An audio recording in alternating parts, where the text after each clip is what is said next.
I believe we're live now. Yeah, we're live now. So here we go. So it's live. Uh, Carlos, before we start, what I generally do is it's on the Four Fantastic event, so I'm gonna go ahead and start sharing it. If you guys just tuning in, generally we start this at 8 o'clock. It's a little 7:55, so we're just a little bit earlier. So we're here earlier. This is the front door show. If you guys, this is our third week now. It's our third week, and in our third week, we have done some incredible stuff, incredible interviews, and today I have Carlos Cinta. So, what I tell all my guests here is that as this goes on, there's going to be people watching it and people that are going to be tuning in. Uh, Already, I see about 6 people joined it in already. And it can get pretty pretty crowded here as far as how many people are going to join up. So I'm just going to let you know, Alberto Morales is on already. Can you tag me so I can? Absolutely, I'll tag you. I'll do that right now. And guess what? So introduce yourself and tell everybody kind of a little bit about you, who you are, Carlos. Well, thank you everybody, and thank you, Prieto, for having me on. Carlos Cinta, here from Chicago / suburbs of Chicago, if you're local, and I'm just a dance teacher, music enthusiast, sports coach, a trainer, and starting to get into the DJing stuff. So really, just food, music, family, sports, that kind of runs my life, So, Carlos, just let's talk history about you, particularly. Okay. You've been dancing. You started as a dancer before you became a DJ. Is that correct? Oh yeah. Okay. Oh, yeah. So you were dancing for how long? Have you been dancing, or as far as the? So I started in 2003. So I was late, very very late to the game. Again, prior to that, sports was my whole life. And then in 2003, I was dating a woman at the time who really knew how to dance everything. And, we would go out, and I just kind of felt silly just sitting there on the couch, and then when we would try to dance, you could see the frustration in her face. Because I didn't know what I was doing. I was bad. I was real bad. So she pretty much just left me sitting on the chair and sitting at the couch really the whole entire night while she had fun. And, I felt more like a chaperone than a boyfriend. But so I figured, I got to learn how to dance, or the situation here is going to drive me crazy every Thursday going out, sometimes a week. This was what's mostly salsa? Well, she knew how to do everything. Salsa, bachata, cumbia, merengue. Okay. Those were the main ones at the time. So, and you were having trouble with merengue? Is that what you're telling us? No. That one I was fine with, but again, still never really having danced or grown up dancing like ever. Okay. But I started with salsa. I did that for a couple months, in structured, organized classes, and then I did bachata for 1 or 2 months after that. And then after that, I just kind of figured things out. So I've only really taken about, and I did one private in bachata. Okay. And after that, I just figured it out. All right. So that's that. Were you into the music already, or were you just, because of her, were you like, okay, I like the music? 100% because of her. Okay. 100%. Not even gonna lie. At that phase in life, I was still rap, hip hop, okay, R&B, easy listening, smooth jazz, WNUA, for those that remember that station. My mother had that on. Oh, great station though. Man, great station. So I grew up with that. But then, again, I was just taking dance classes to really be able to dance with her. That was the only reason. If it wasn't for her, this interview wouldn't even be happening. All right. But yeah, and then then I started, after we broke up. The music was cool, but again, let's just be honest. For a single man, going to all, the Buzz, Green Dolphin, places like that. I was like, whoa, look at all the beautiful women in here, and they want to dance. Yeah, I need to I need to stay with this and, you know, take this a little more serious. At least get proficient, so I don't go out there and embarrass myself. Right. So Probably a good motivation for most men out there. That yeah. that's not, and we're not denying it. Yeah, like I don't try to front. I don't try to hide. Like, oh yeah, no, I was really into music. No, I wasn't. No, I was not. Okay, so I mean, you know, I guess I can see very well because you know, and the dance salsa bachata is very sexy in a sense of, you know, so if in, you know, and I know this, but as we gotten further into the dancing and stuff like that, you want to make sure that you impress the woman by dancing, and people who watch you dance, you want to impress them as well, that, hey man, this guy knows how to dance, so I'm going to ask him to dance. And a lot of times in this industry, women ask guys to dance. It's not unusual per se. You know? They want, you know, leads, you know, that's it's called, and that's part of the thing, is an important word there, leads. You know, because men in this dance are the leaders and women are the followers, and that's a simple fact. So here you are enjoying the music, and you don't understand the music. I'm guessing. Do you speak Spanish at all? You don't understand Spanish? I understand it more than I speak it. I would say I'm proficient. I can hold a conversation, but I'm not fluent. No. Better than me. Well, but again, so growing up, this is a funny story. So and that's why we're here. So here are the funny stories. So I'm trying to figure out how deep I want to go. So I guess growing up, you know, it was my first language. But again, you know, like till I was like 2, 3, 4, you know, how many words are you really speaking? I don't know. I don't remember. But then I lost it, you know, growing up. And I always remember telling my mother, you know, who always told me, you know, she would speak Spanish, but I was like, I don't understand. And then she's like, you know, you need to learn it. And I would always remember saying, well, why? None of my friends speak it. I'm never going to use Spanish. Why do I need to learn it? I'm never going to use it. So I didn't pay any attention. Not realizing uncommon. You know, not realizing how big the world is.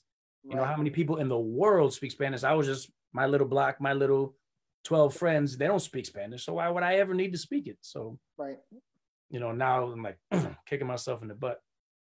Well, I mean, it's coming. I mean, you're probably second or third generation in the sense of, you know, coming to the, you know, as far as, you know, I'm guilty of that too. Or should I say my parents are guilty of that, because my dad didn't speak any Spanish at all. So in the household, I didn't learn it at all. My grandmother, fluent. My grandfather, great grandfather, fluent, you know. I mean, you know, and you know, the broken Spanish or broken English that they would say to me and yell at me, whatever it was, you know.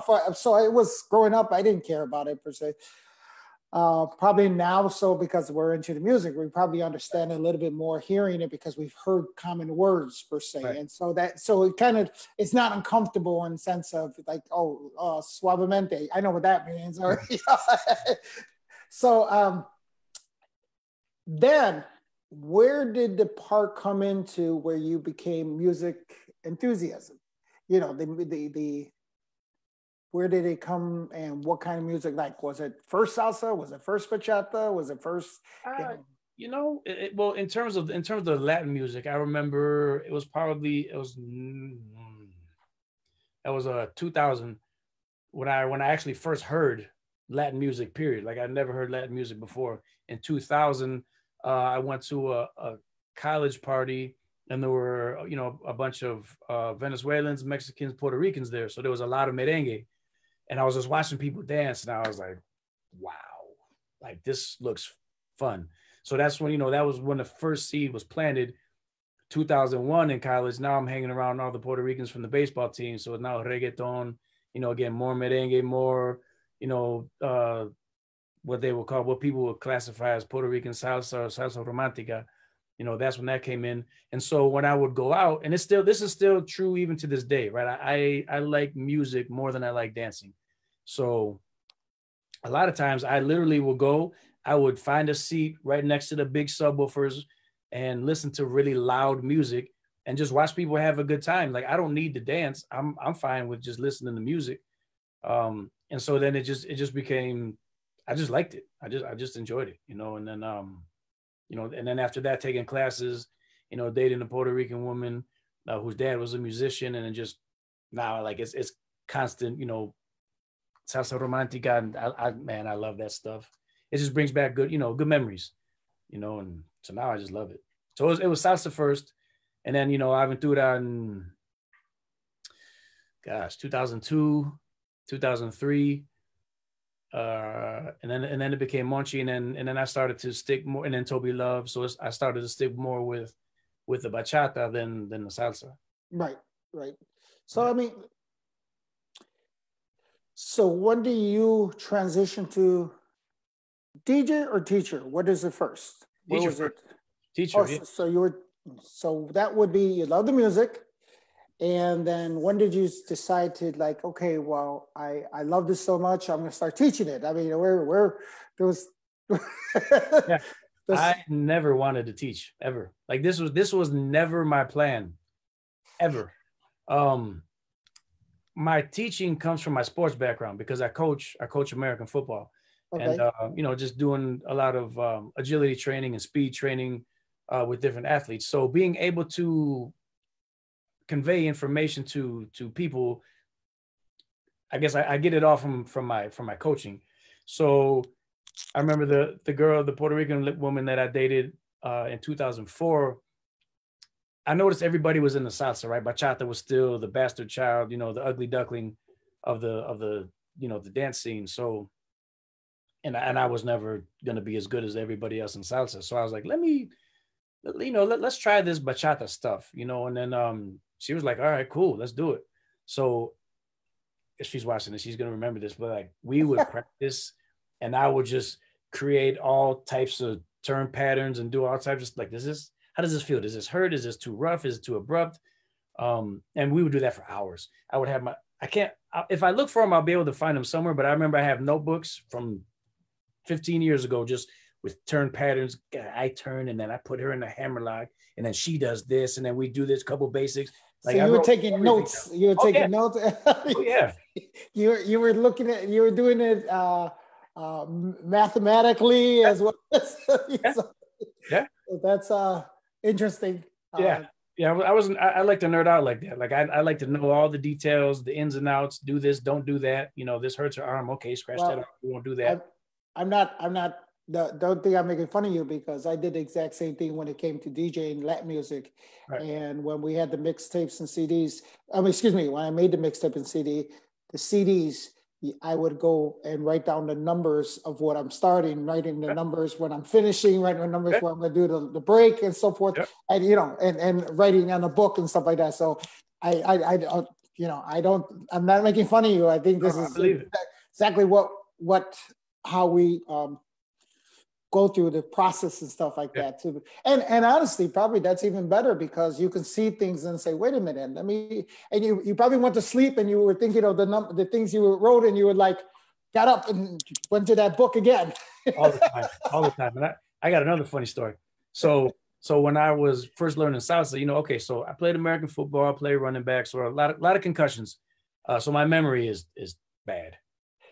So I remember during salsa class, I would, I don't have any, but the little Post-its, I would literally write down the turn pattern. And then the girl I was dating in 2003, we would go out and she would wear whatever type of thing. And I would literally put the Post-it pad right here, so the piece of paper is showing, and I'll be like, okay, yep, cross by, okay. So yeah, cheat sheet. I had a cheat sheet on the dance floor in the club. Yeah, that was me. And she was like, I can't believe we're doing this. Yeah. You want to dance, right? Come on. Well, I gotta know what I'm doing. I just learned this. You should just wrote it on your, on your hand when you turn. Yeah. But then you sweat and then it gets all smudgy. I don't know what that is. But yeah, so I would take notes, and then so that was okay. So fast forward to 2004 again. My partner that I was practicing with all the time. So we would go out. Remember Rancho Luna on Monday nights? Live event. Okay, wait. I'll tell you what. That was my favorite spot, man.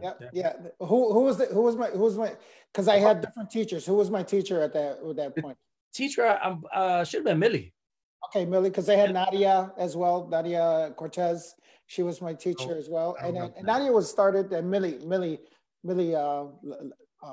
I forgot her nickname. Millie Acevedo is her name, but she was Millie Lesensuel.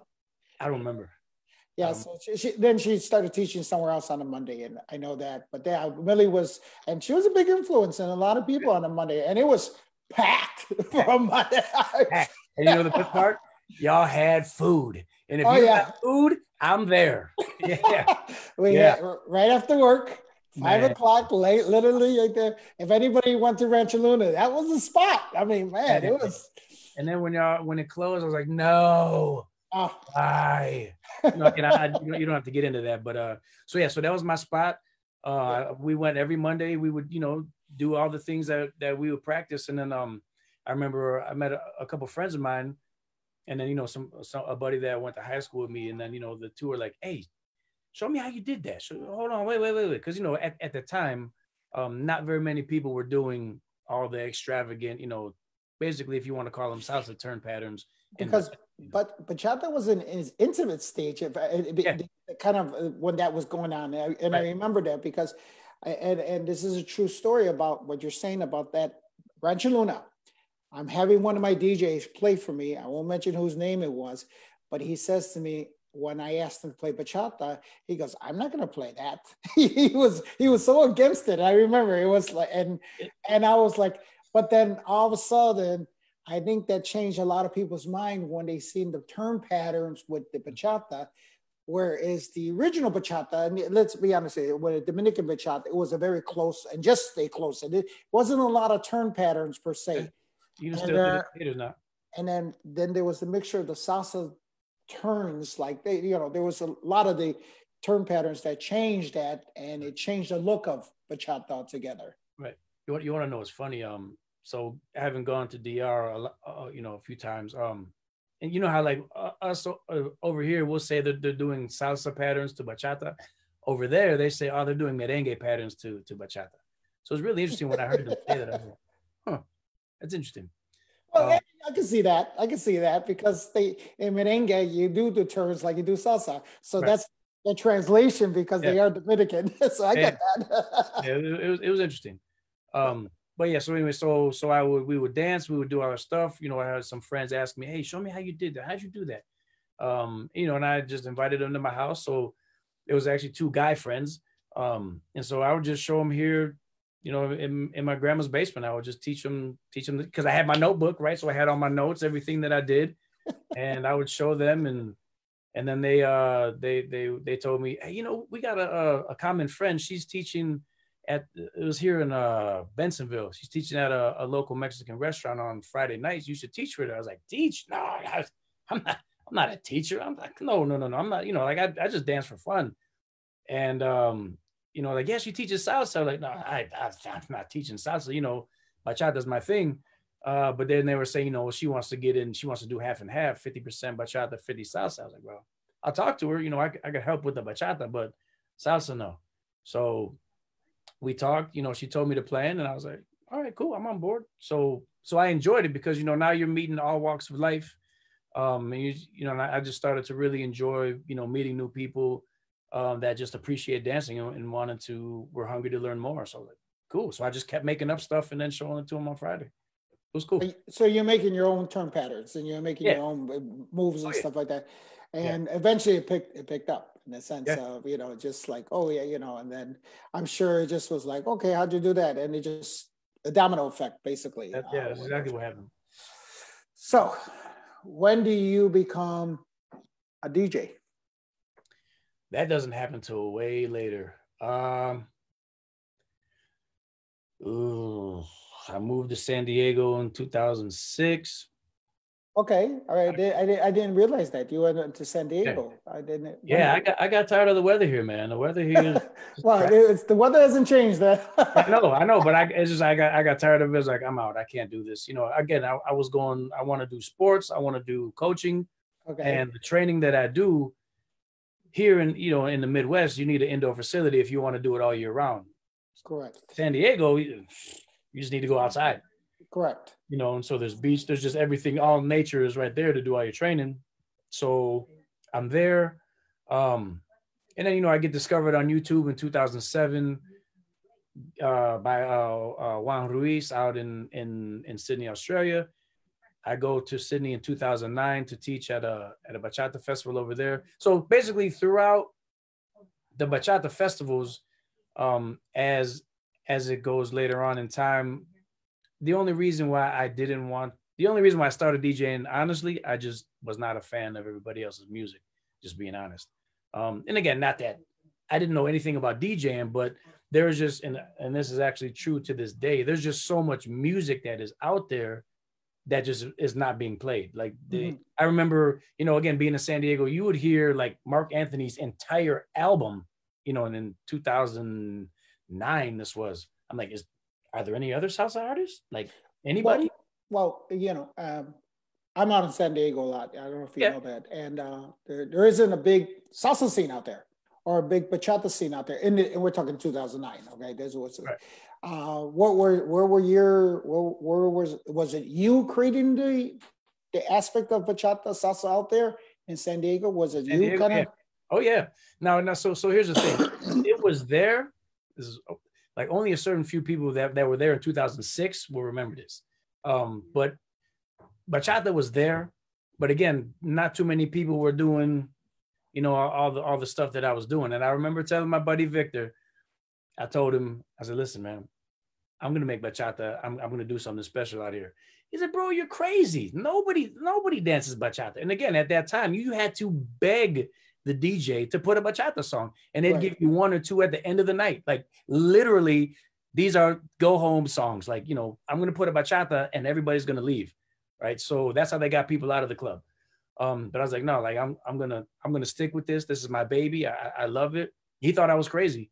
And so 2006, again, it was there. I think I just kind of pushed it and, breathed a little bit of life into it.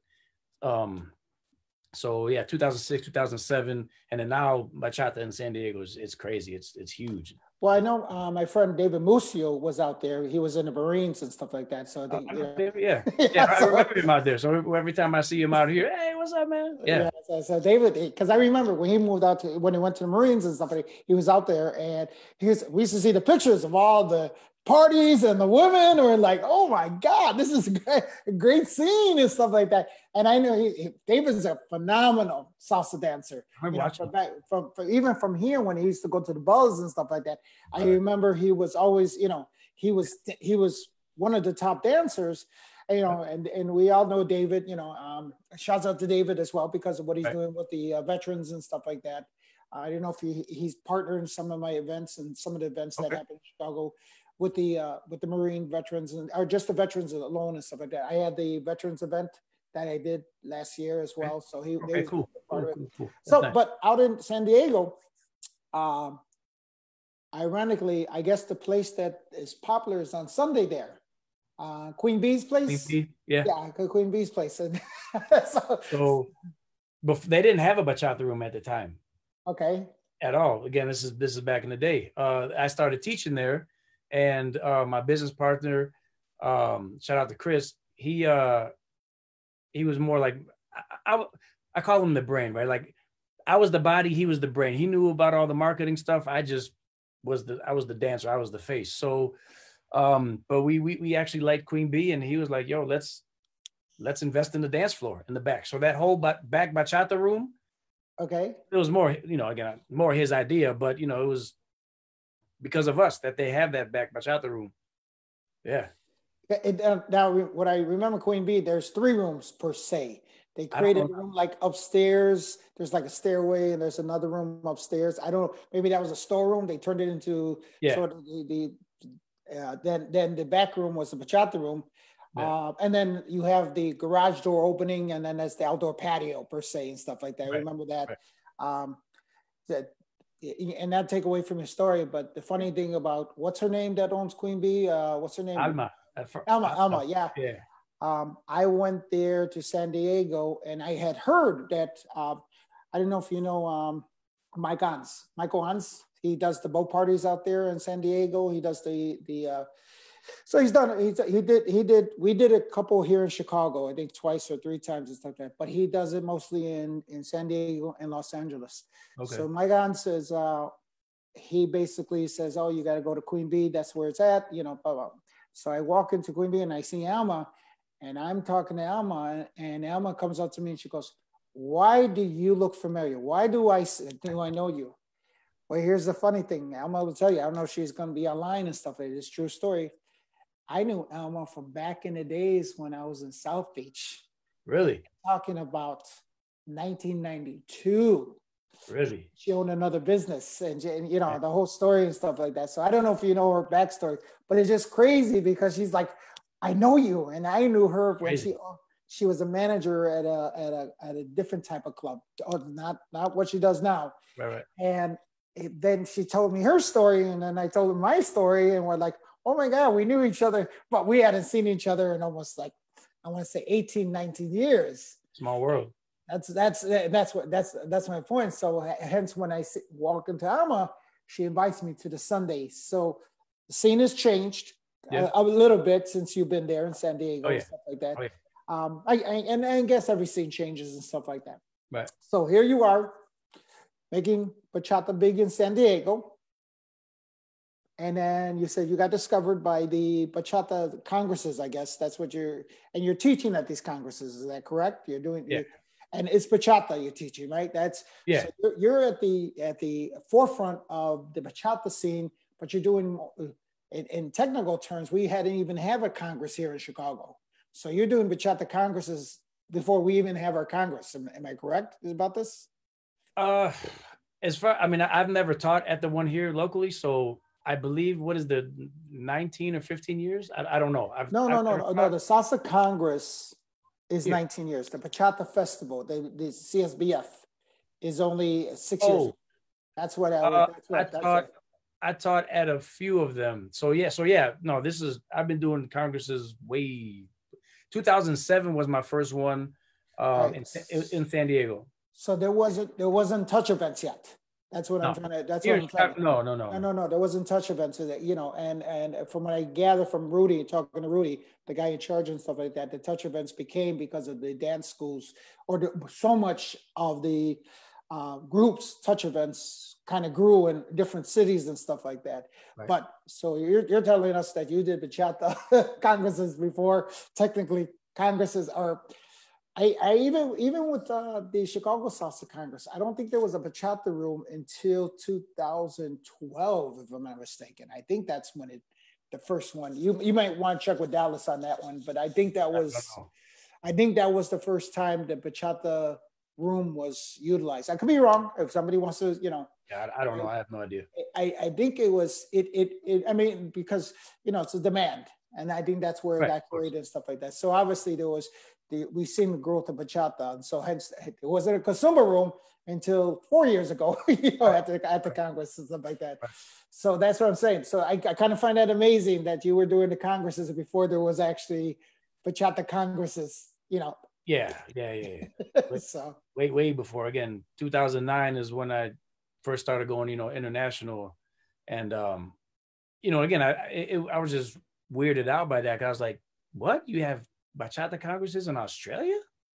How do you guys even know about bachata? You know, again, not really understanding. Now that you mentioned it, that was the first time I heard about it. Was in Australia. That was honestly the first time I heard there was a bachata. And for me, it was kind of weird because I'm thinking, Australia, bachata? Yeah, me too. Me too. You know, so, you know, and there may have been some in other places, maybe UK. Again, I don't know.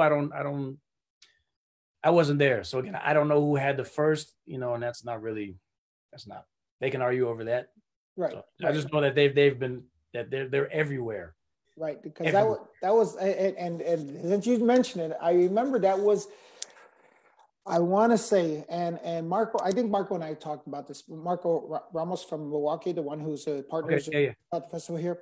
Me and him talked about it. Dude, this is when the CFBF had decided to do it here. That was 6 years ago.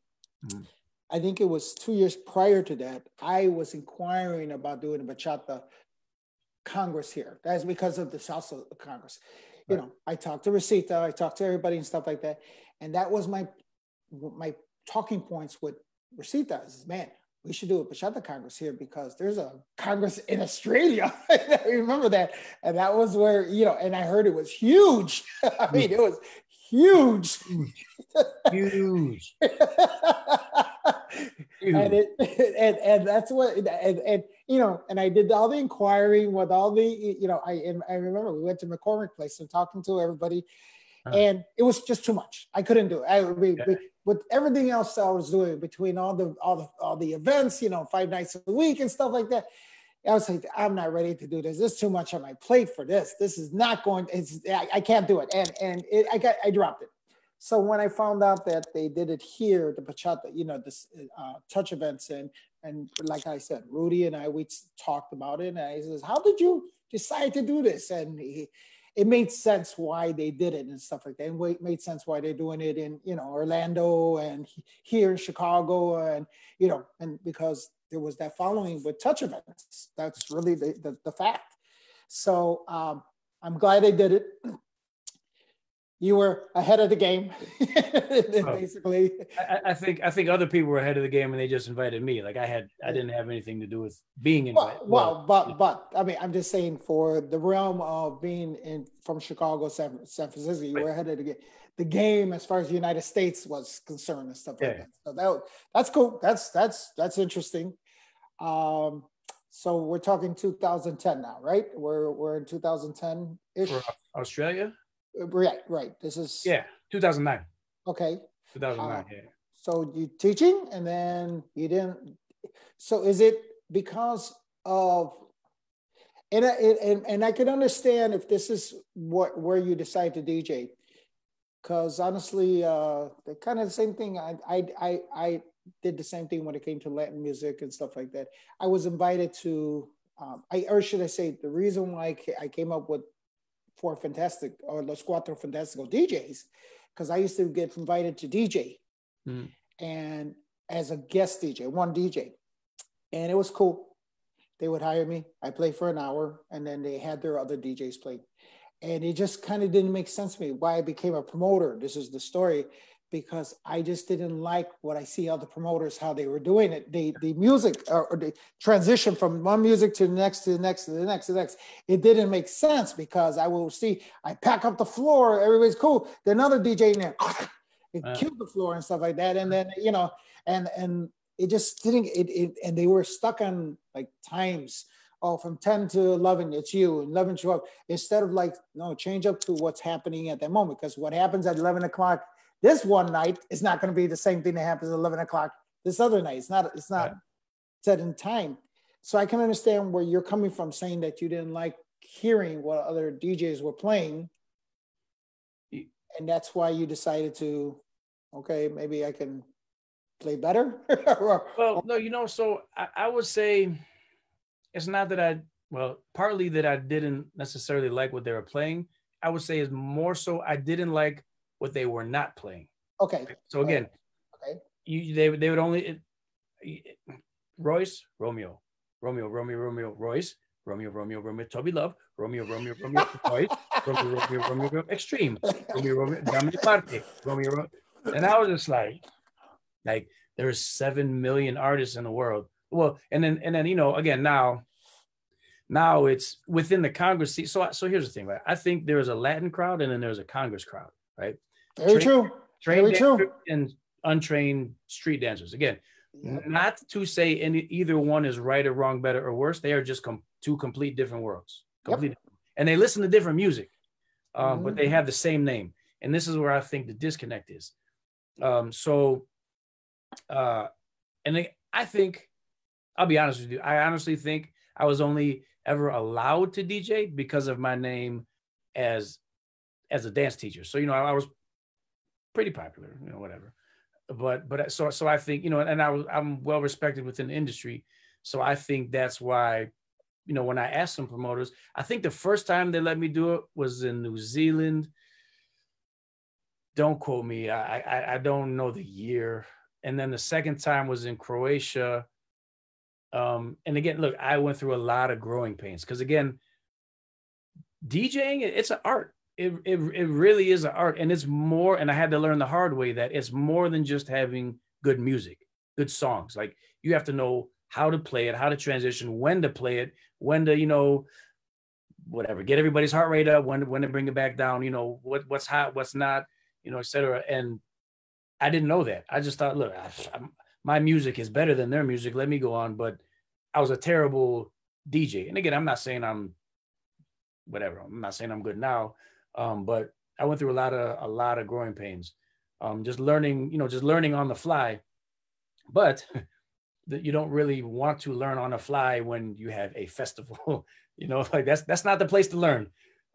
So yeah, it took me a bunch of years, to really kind of at least understand what I'm doing, and then to just a bunch of YouTube tutorials, and then just listening to other DJs talk and just kind of making mental notes. Okay, oh, that makes sense. Okay.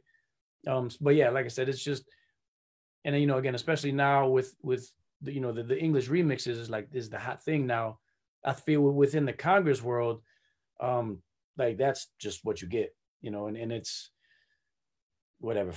We'll just say for every 10 songs, eight of them or 9 of them will be English remixes, and you'll get one normal bachata by a regular bachata artist, and I just feel that that's just disrespectful to bachata music, to the Dominican culture, to all the musicians that actually make bachata music, that devote their whole life to doing it, and all day long it's Justin Bieber and whoever else. Well, here I'm going to interject something that I think that what happens, and you mentioned it about Congress people as opposed to the ones listening.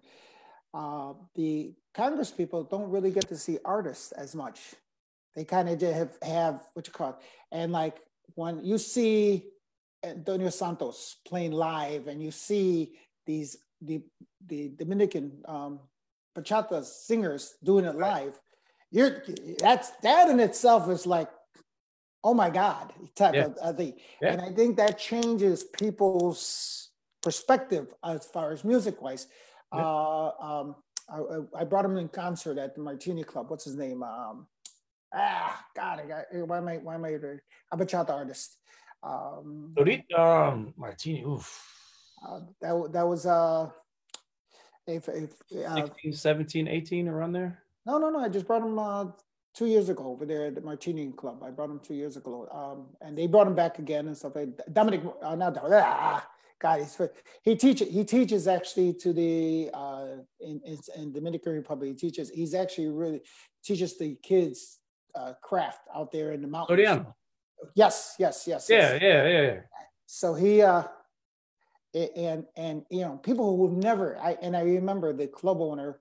He's a musician. The club owner, he's a musician himself. Right. He does more banda and stuff like that. But he's seen him live do his thing, and he goes, oh my God, like Santana, he's making us sing, and that in itself is the oh my God moment for a lot of people. And I think that's where, and believe it or not, and another Rosita and Saladin, they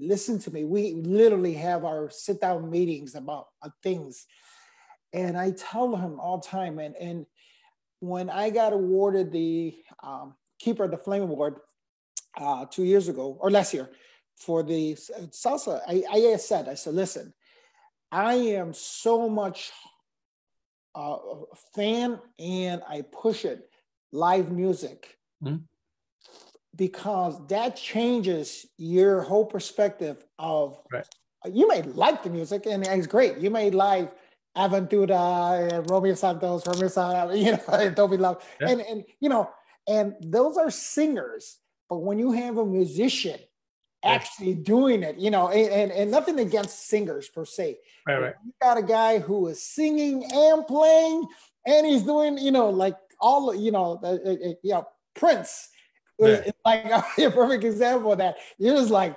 whoa, wow, he could do it all, and that adds to everything about the love of the music.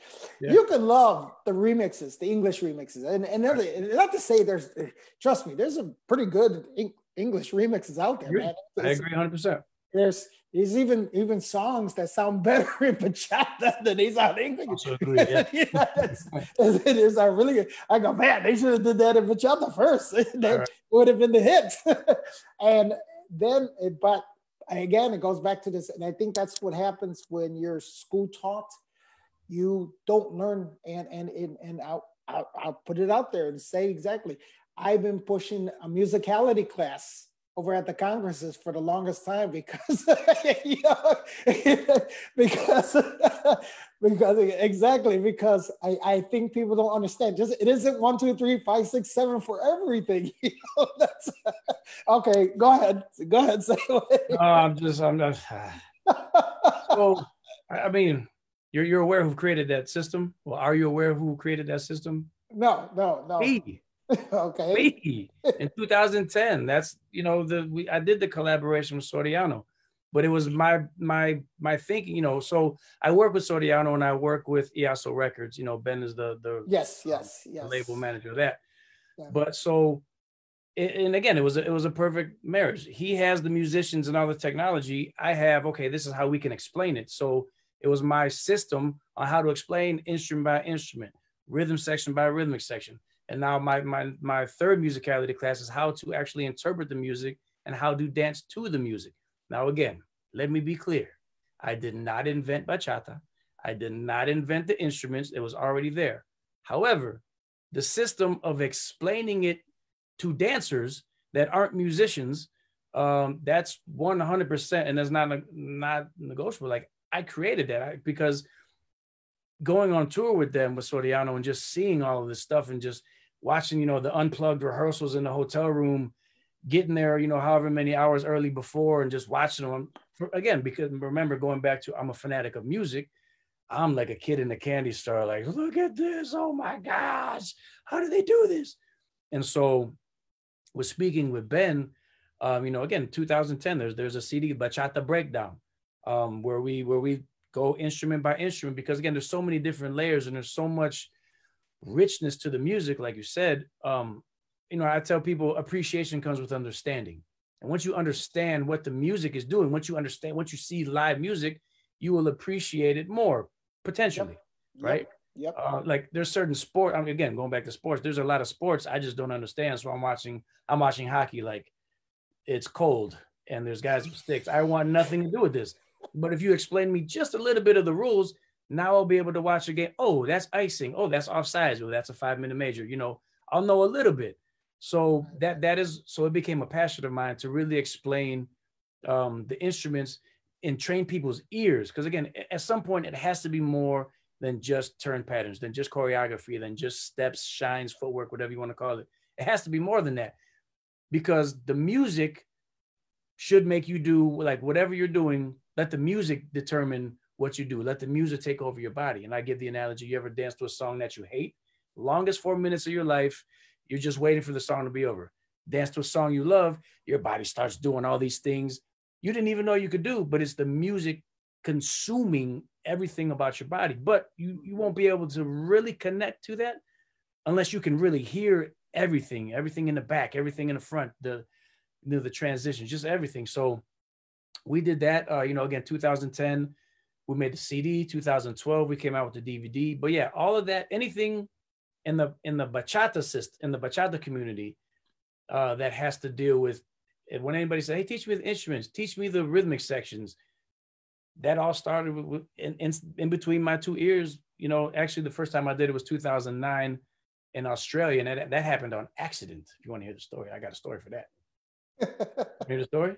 Go. All right, 2009. Again, when I'm going to, this is November 2009, my second time that same year, Byron Bay Latin Festival. So I'm going over there. Before I leave, they tell me, hey, we have a salsa instructor.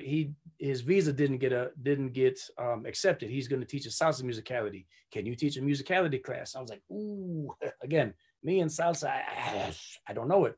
And they were like, no, can you teach a musicality class for bachata? So I was like, well, this could be interesting. So I had a long 15-hour flight to think about how to put a class together. But again, people have always asked me, or always wondered how I hear certain things in music. How'd you hear that? How'd you know that was going to happen?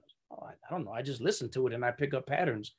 So that's how that happened. That happened in 2009 in November. And so I was like, this is pretty cool. It got some good feedback. So I was like, maybe we'll make this a thing. So then February 2010, LA Bachata Festival I mentioned to Jorge and Leslie, shout out to them, about, hey, let me teach a musicality class. So again, the first of its kind, nobody's doing this within the scene. And it just became popular because again, you're training.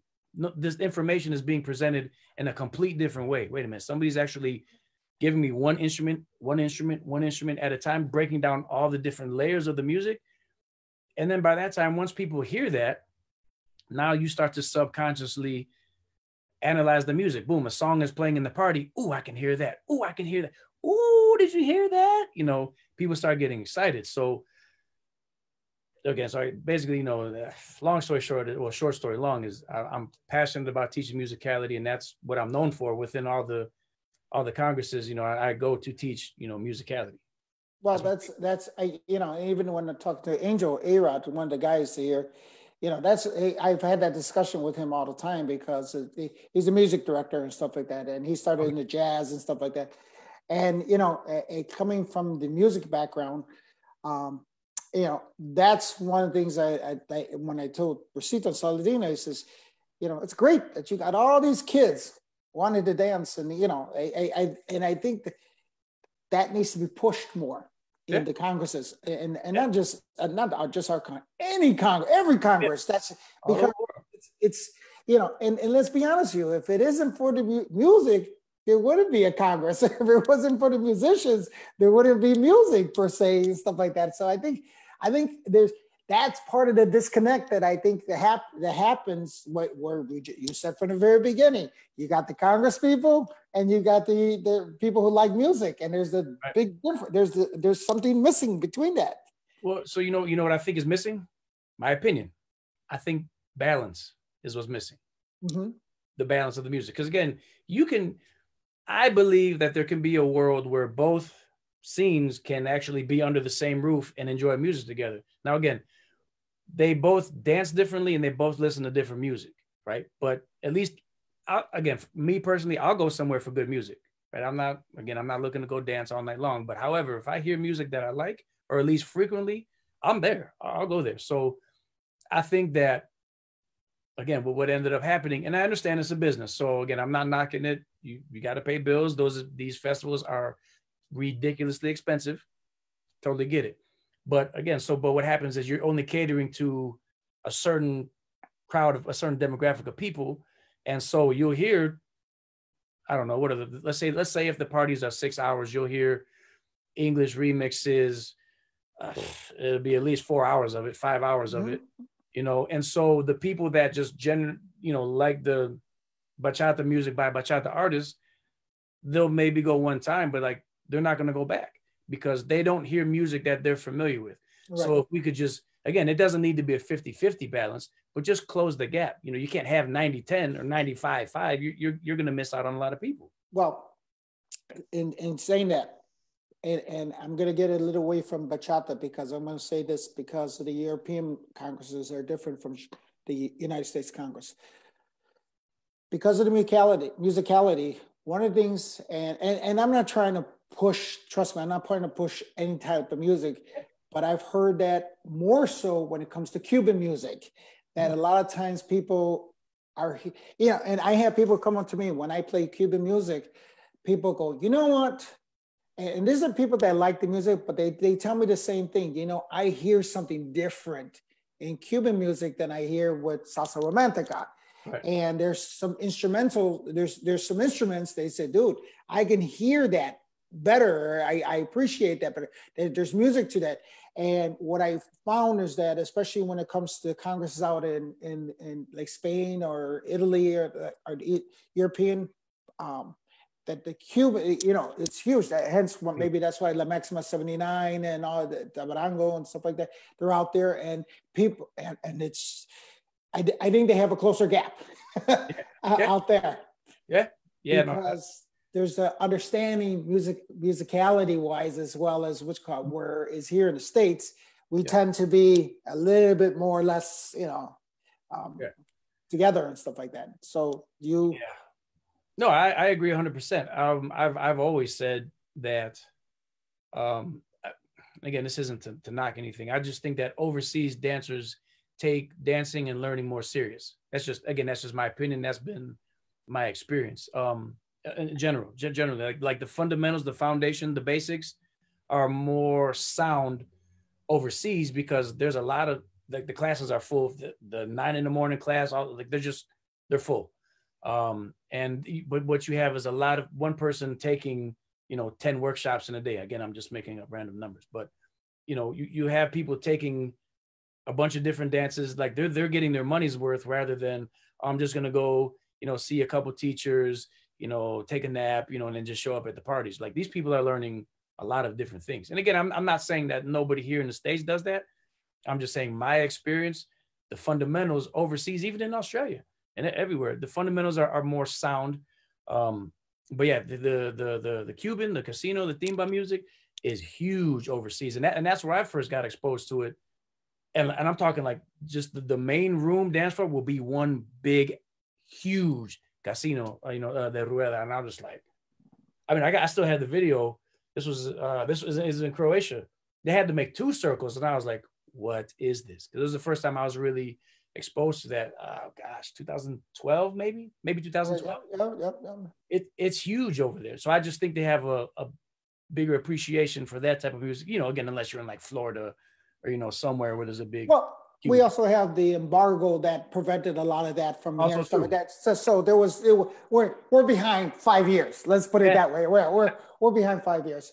But yeah, that's true.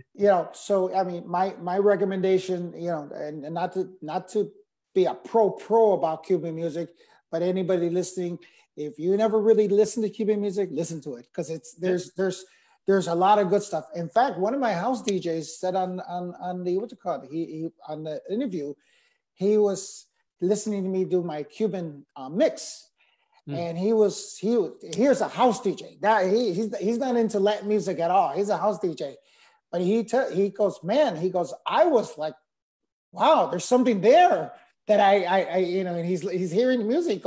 He goes, I can get into that. Yeah. And I can see why he would get into that business as a house DJ, and why somebody would be, because in technical terms, there's something to the song, to the music that draws you in a little bit different than salsa romantica and stuff like that. It's, and the same thing, I guess, when it comes to bachata sensual, as opposed to, the Dominican one, the harder one or the faster one and stuff like that. There's a lot of instruments to it and stuff like that.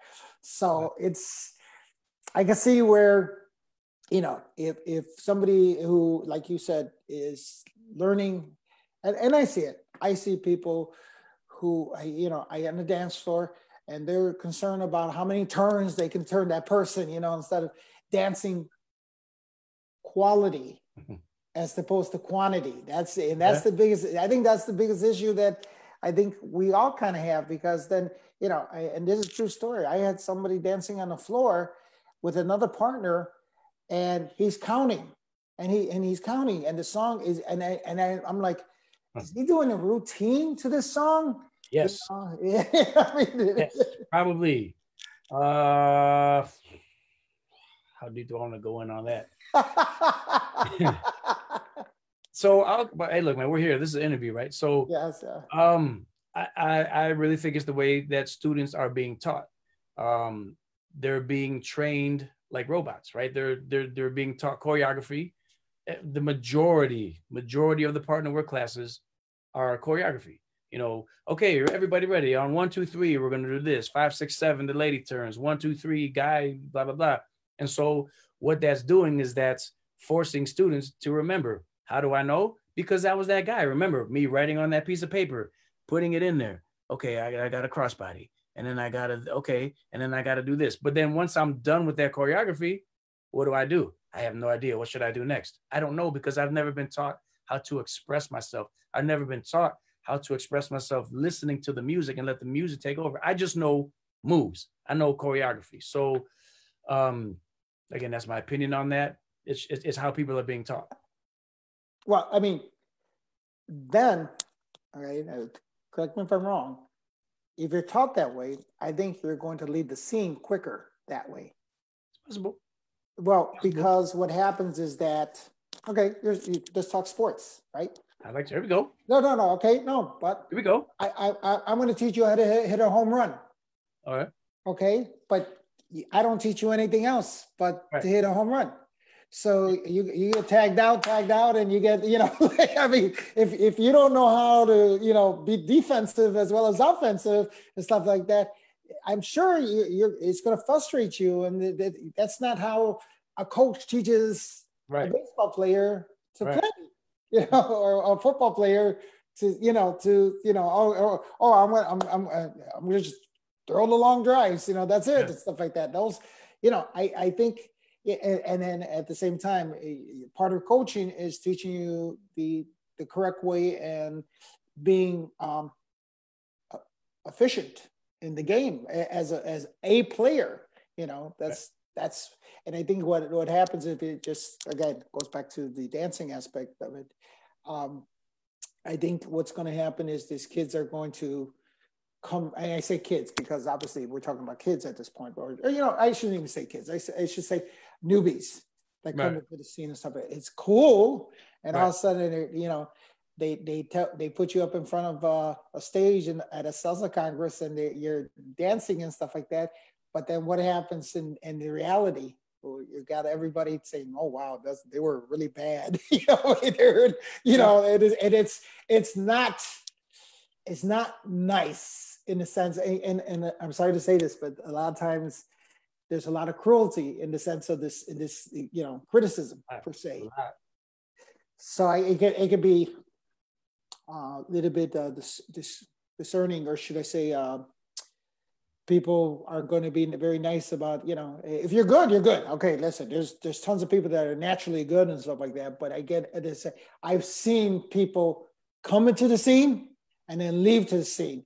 And I think they had a different idea of what the scene's about and stuff like that. And a lot of them are just dancers who took the class to do patterns and stuff like that, and not to learn the, and a perfect example is Juan Tato out of he tells me the same thing. He goes, "No, man, keep the basics, learn the basics," and that's where he a great teacher as far as in the, and he used to teach very, very, and I used, when he was here, I loved the guy because he would talk about musicality and so forth, and tumbao. That was what.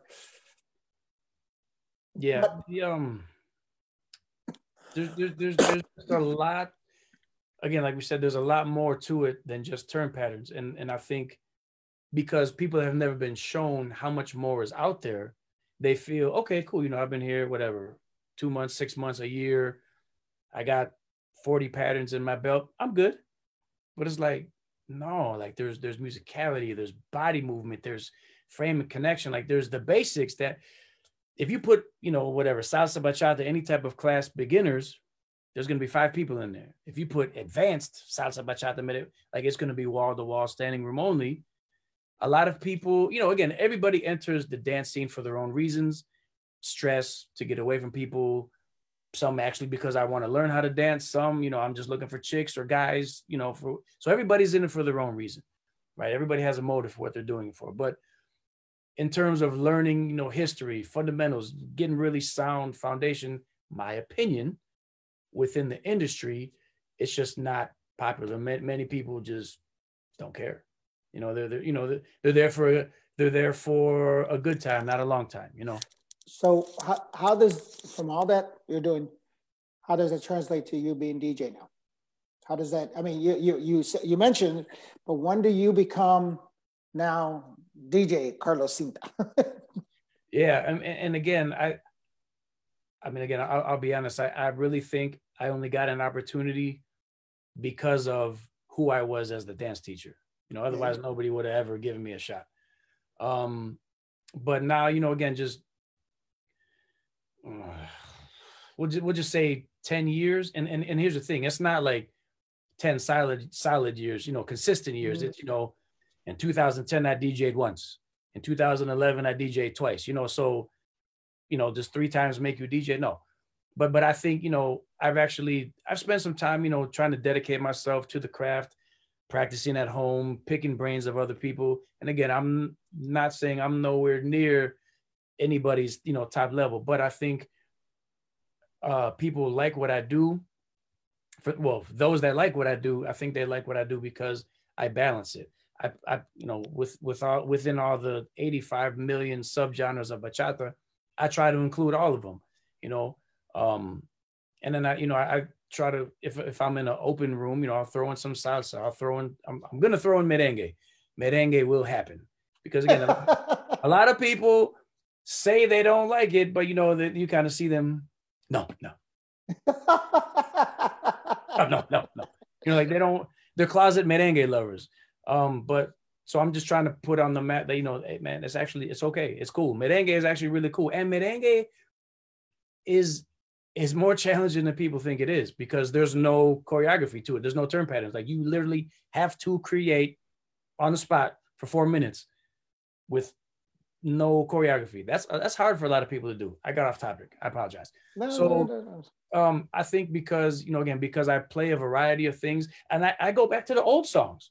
I play some new songs. I play some old songs. I play different artists, like I'll sprinkle in some new things. That was one of my growing pains is that I think I have a good ear for music, but a lot of I shouldn't say a lot, but there was a fair amount of songs that nobody ever heard of. Nobody knew, but I was like, man, this is a good song. But they were like, but we don't know it. So, it could be a good song, but people, they want to be on the dance floor and sing along with some stuff. So That was definitely one of my growing pains that I had to learn. But yeah, like I said, over time, I think. Oh, and now, so here's the main thing, is that because now the bachata festivals, there's split rooms, so they'll have a quote unquote Dominican room, a quote unquote Central room.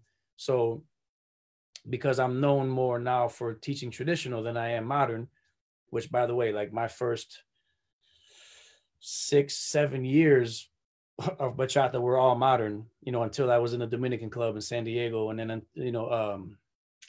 we got to mention it. I have to, I wouldn't be where I am today if it wasn't for Club Caribe, which is now La Luz Ultra Lounge, shout out to JP.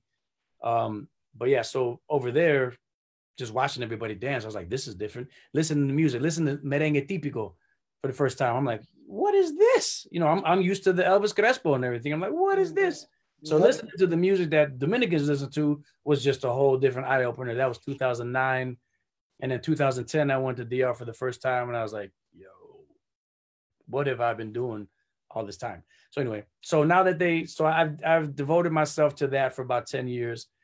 And so now when there are Dominican rooms, they put me in that because, again, I'm second generation bachata Congress, so. Well, I mean, but truthfully, here in Chicago, there's not a lot of people that play that típica, merengue típica. There isn't a place. No. If you go to El Sitio, I think that's yeah. Yeah, of course. Shout out to Glenn. And that's in the hood for a lot of people. It is in the hood. But it's nothing against it. Dude, trust me, I used to go there on Sunday nights, man. Oh, I love it. But if you were to play that at a Congress, and I should say in the main room Congress, the empty floor. Most of the time, yes. Now, but see, again, I have to know. I'm saying here in the Congress here. Oh yeah, absolutely. But there's a trick to. I believe there's a trick to doing it, right? And when like you have to know who likes merengue, and they have to be big names. It can't just be like your friends that nobody really knows. Like you got to get the who's who of the teachers. When you see them in the room, okay, they're here. Okay. Because when the students see the cool people doing it, and dancing it, and enjoying it, then now them. Oh, okay, I see my favorite teacher. Oh, they're having fun. Now they're open to it. But if it's just, a bunch of people that nobody knows, just regular dancers, these guys. Well, and the only reason why I said it because, for the past, I don't know, 8 years, 9 years, I've been, I had my little booth there and then I'm doing the music, the other music. Playing everything. And Merengue Típica was a lot of the songs I would play there. And one of my other guys who loves it is Luis Molina. That's one of my other DJs. He loves it. I mean, because he grew up, he loves it. So any chance he did, he used to play it. And I was like, what are you playing, dude? And he would be, oh man, this is the shit right here, Yeah. And I would not disagree because when I see the floor packed, Mm-hmm. There was at one point I remember 3 years ago, 4 years ago, it's video and everything about it. We had more people in the hallway than it was in the main room because they were playing, Right. and it was a little Right. bit, and these kids were loving it. And you were absolutely right. The teachers or the teachers are dancing to it and stuff like that. I think Andy Cruz was like having fun, and some of the regular guys, but it's the traditional stuff, and I agree. That's I wish there was more of that.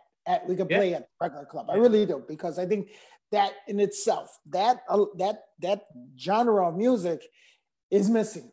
Yeah. In as a regular night, because because we'll play the fast merengue, when there's a swing and stuff like that. That's cool and stuff like that.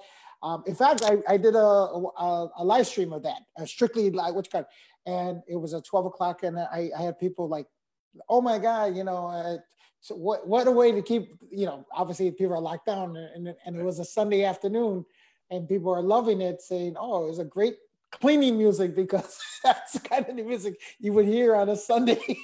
Hey, tell me if your grandmother didn't play that while you were listening Yeah. to while cleaning on a Sunday, per se.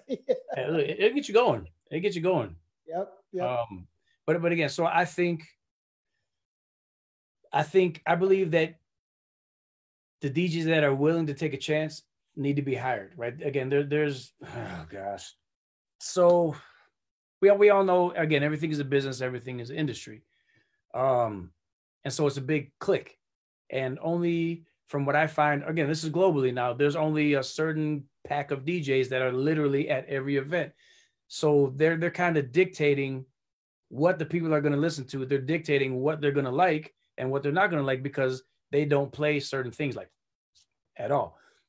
And what surprises me is that a lot of people, DJs and dancers, like this stuff, but for whatever reason, in a Congress setting, it's not cool. At the house party, it's cool. So so you like it, but you don't like it here. To me, that just doesn't make sense. Well, that's why, honestly, I never. They asked me many times, "Do you want to play in the main room? Do you want to play in this room?" I said, "No, man, I want to play in the hallway." Yeah. I love it, and I think that's where kind of people figured it out, and as time went on, because they were like, "Man," and I would get it from everybody, dude. The music out here in the hallway is better than the music inside, and nothing against what anybody's playing in there. Right. But I think because I'm able to switch it up when I want. Right. I'm not committed to one style of music, or it's just not this mambo salsa, for a 6-hour period and stuff like that. That's a lot. I get to play whatever is in front of me, how it's coming, and if it's típica, if it's bachata, sensual, or is bachata, rapido, or just everything, or Spanish rock, or kazumba, or whatever, then people are just like, wow, this is, and then I have these kids walking in to do the changing. They're changing, but it's funny to me because here I'm playing whatever I'm playing, right? And they just did their whole salsa performances. They're coming down and they're coming in front of the booth. They're all like, ooh, ooh. Yeah. They walk by and you see them, and then they don't come back. It's like, yeah, but again, they say the closet. Yeah. They love it, but they don't want other people to see that they like it. Oh, you like this stuff, and then the judgment comes, and then. Yeah, so I get exactly, and it's sad that promoters don't hire guys like you in Chicago and stuff like that. I know we had you upstairs for a while and stuff like that, and it wasn't fault of you and stuff like that. I made the decision, close down the second room completely. Right. It was nothing to do with you. It just as far as number wise, and that was just pre-COVID, believe it or not. So it just happened to be that it was pre-COVID. So it wasn't it wasn't by design or anything like that.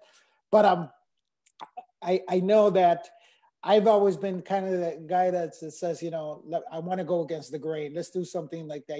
If I wish to do merengue, for me, as far as everybody knows, that when I started in this business, that's what I was doing. I was doing merengue. That was the hot thing. And merengue they used to have merengazos here, and they used to do it. I love it.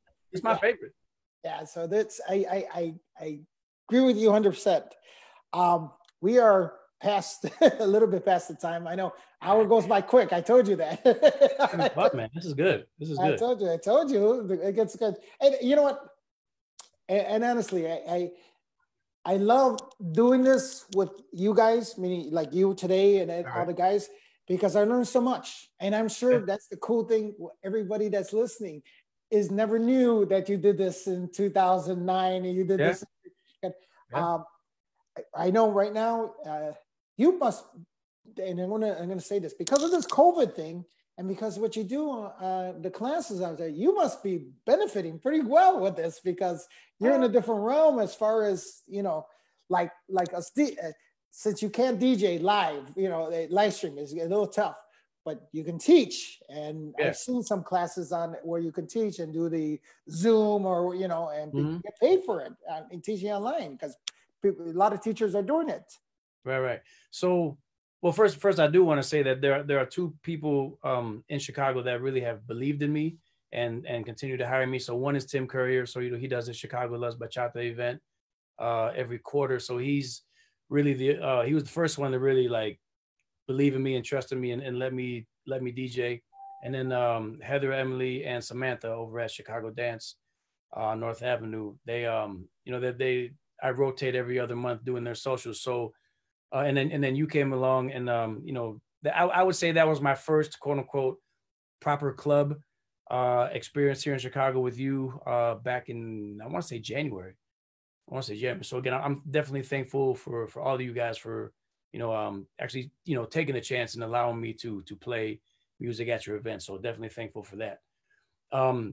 What I do, I don't do teaching online, again, only because there's the situation here at the house and phones going on. Somebody needs help. This needs help. And so I would always have to leave the lesson. So, but what I've been doing is my teacher training, again, because I've been in the business for 13 years. So I have a teacher training, basically teaching, you know, people that want to teach or already teachers that are already teachers, you know, just improve the craft, talking about my different methods, my outside the box thinking. And then I also have a musicality training course where, you know, again, a lot of people want to teach musicality, but they're not sure.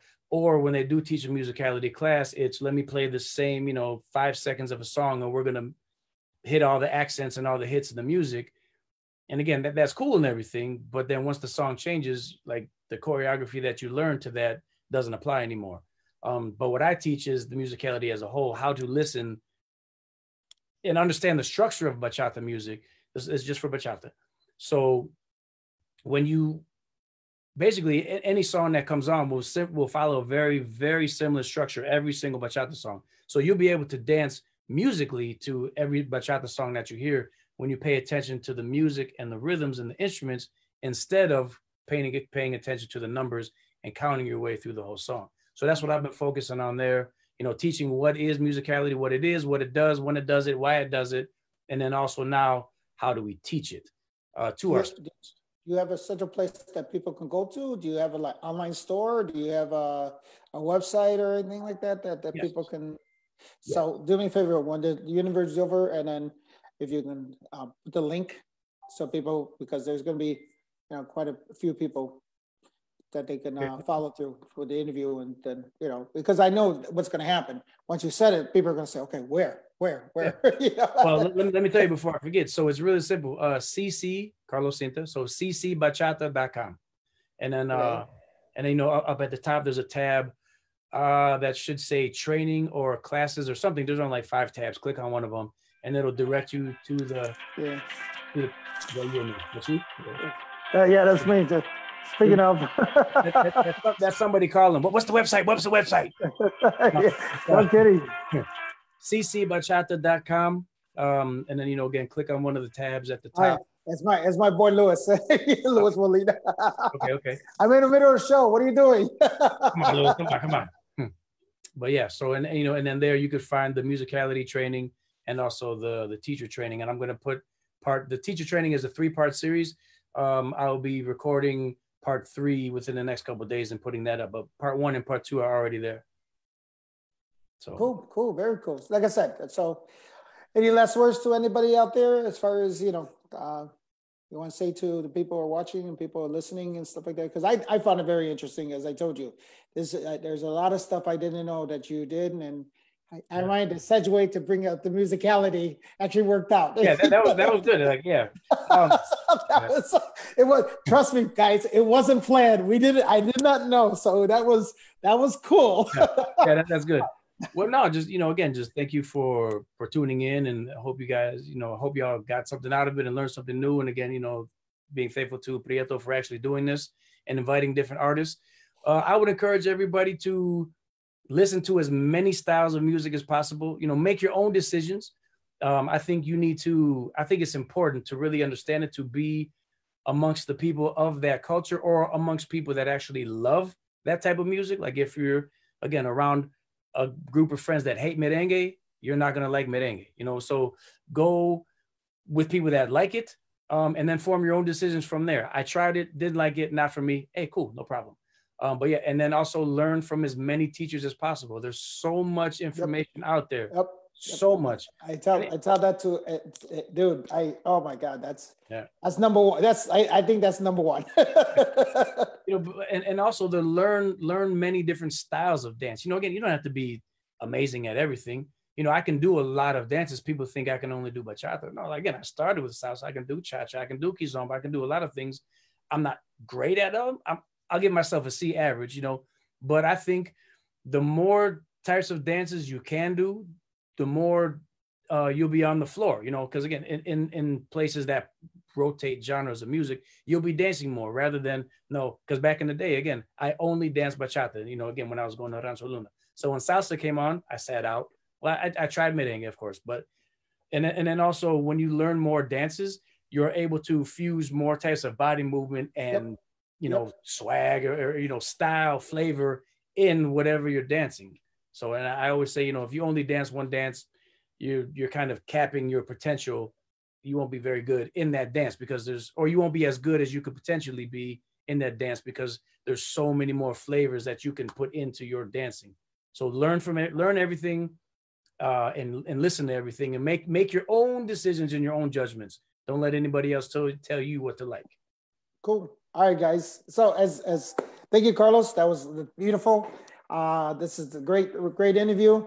As guys, this is the front door show. If you guys did not listen to the ones in the past, please do so, because everyone that I've interviewed has brought something different, and that's what I love about doing this. Because and then I have tomorrow Marquetta, then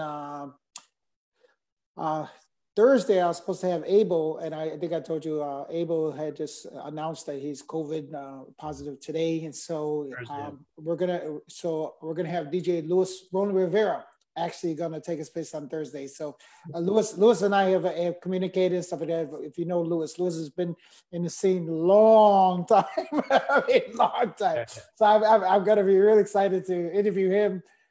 Meeting him with close friends and stuff like that. So, and then I have tomorrow Cinco de Mayo as an artist that I'm going to be interviewing. So, and then I'm going to be interviewing artists as well. So I'm glad I got to talk to you, because you're dancing / DJ as well, and it was great. And then I'm going to be interviewing people in the arts. That's what this is about. Yeah, cool. I appreciate it. And stuff like that. So don't go anywhere. All right, guys. Thank you very much. So, one more thing, just on Facebook, you can find me Carlos Cinta, Cinta, Instagram CC Bachata, website ccbachata.com, and I believe that is all I have right now. So yeah. All right, thank you, Carlos. Thank you, guys. Appreciate it.